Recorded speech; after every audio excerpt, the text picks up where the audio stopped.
Salam sehat selalu Bapak Ibu yang berbahagia. Pada kesempatan kali ini saya ingin mengutip tentang kewaspadaan.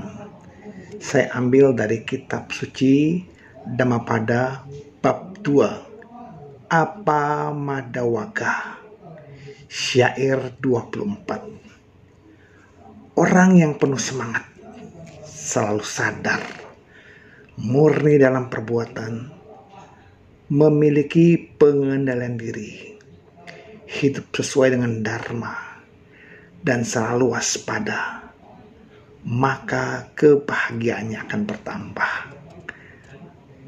Wow, kita bisa bayangkan semangat dalam mengembangkan dharma, semangat dalam menjalankan jalan mulia beruas 8, semangat dalam mengembangkan kebaikan.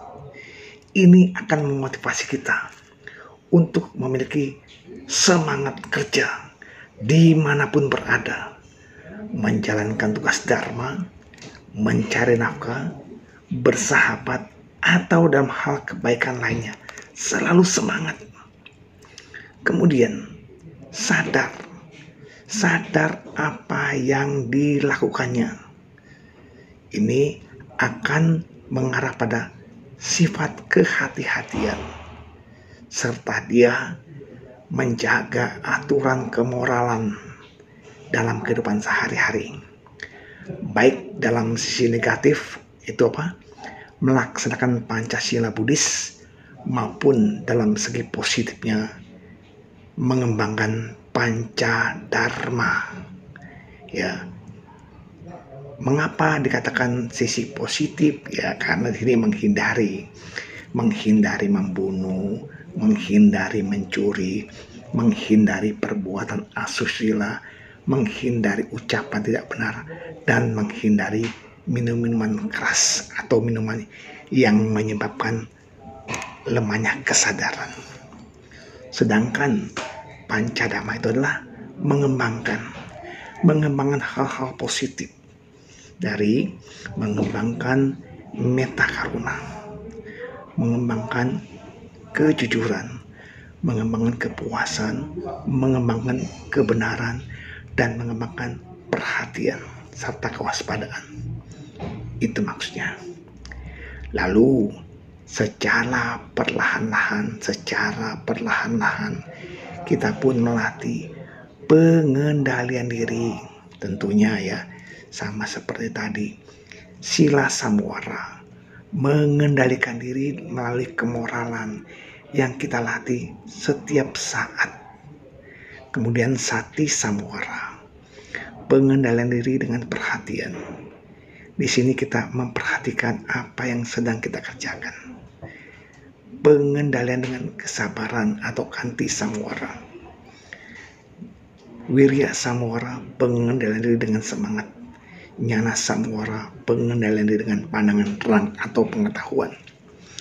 Di sini pelan-pelan kita kembangkan pengendalian diri yang membawa sifat kehati-hatian, perlindungan dari diri sendiri, dan akhirnya bisa menghindari pada hal-hal yang buruk. Selalu hidup sesuai dengan dharma.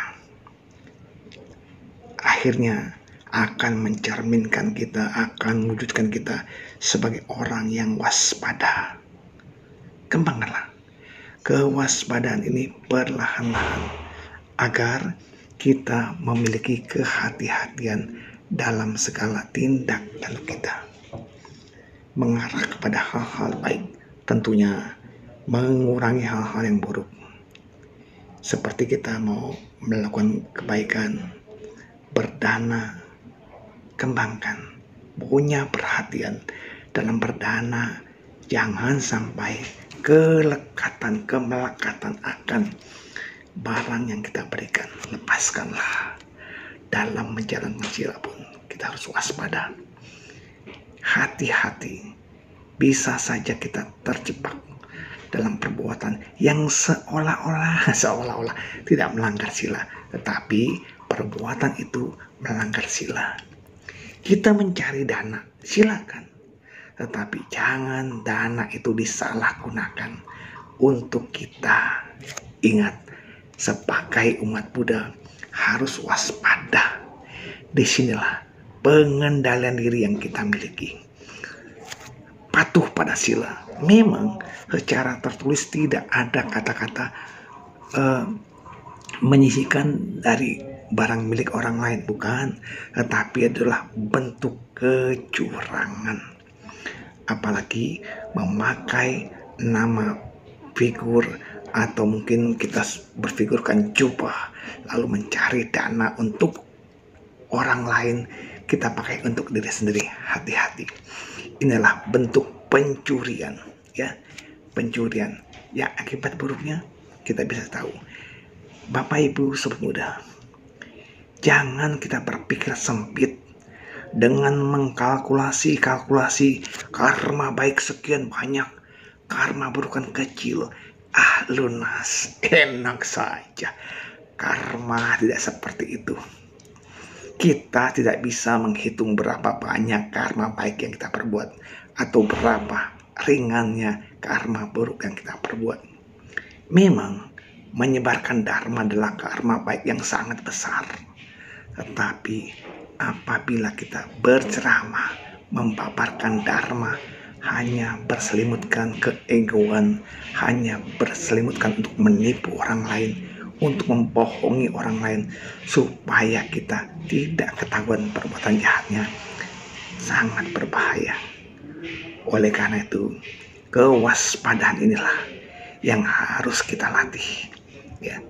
Ketika kita mengajarkan sila, tidak berbohong, bagaimana terapkan kepada kita? Bisakah kita berbuat seperti itu? Jangan kita beralasan, berbohong ini kan berbohong baik buat kehidupan keluarga saya. Jangan. Ingat, bahaya karma yang kita perbuat kita tidak ketahui. Akibat yang paling ringan dari pelanggaran sila, kita tidak dipercaya, nama baik kita tercemar. Oleh karena itu, berusahalah kita menyebarkan dharma demi kebahagiaan orang lain. Jangan berselimutkan hal-hal untuk kepentingan kita.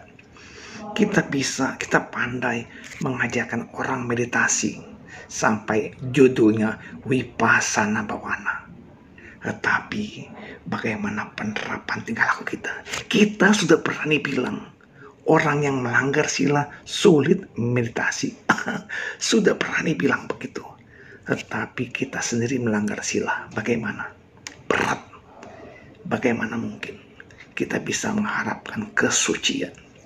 Hati-hati. Kekayaan materi itu bisa menjadi momok, bisa menjadi racun bagi orang-orang bodoh.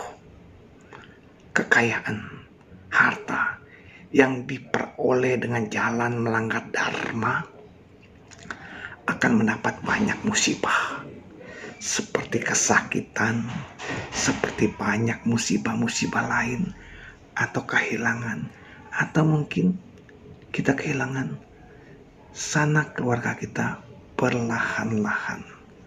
Hati-hati. Memang karma buruk akan terasa manis bila belum berbuah, tetapi bila menghasilkan akibat sangat menyakitkan. Oke, kita kembali waspada dalam setiap tindakan kita. Semoga tindakan kita senantiasa menghasilkan perbuatan-perbuatan baik, sehingga kita pun mampu mengendalikan diri untuk kebahagiaan diri sendiri dan makhluk lain. Semoga uraian dharma yang singkat ini bermanfaat buat kita semua. Semoga semua makhluk hidup berbahagia. Sadhu, sadhu, sadhu.